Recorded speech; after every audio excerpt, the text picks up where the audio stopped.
Welcome to Guide Guru. We hope this video helps.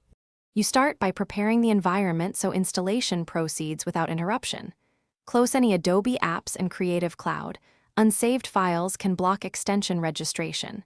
Then download Zxp Installer and put the Zxp in one folder you can easily find.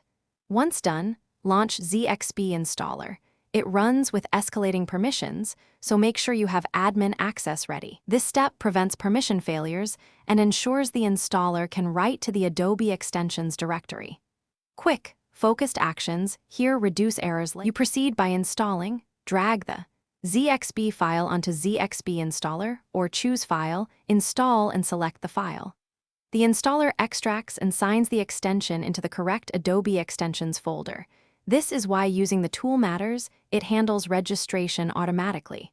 Watch the progress messages. If it reports a missing dependency or version mismatch, note the exact wording.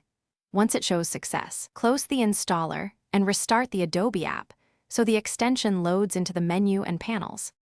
You finish by confirming the extension is available inside the Adobe app, typically under Window, Extensions, or the Extensions panel. If you don't see it, first make sure the app was restarted. Then check the Zxp Installer log for permission or version errors. If permissions caused the failure, run Zxp Installer as administrator and reinstall. If caching prevents detection, clear the app cache or sign out and back into Creative Cloud. One key tip: mismatched app versions often block installation, so match extension and host version. Thanks for watching. Consider subscribing if we helped you today.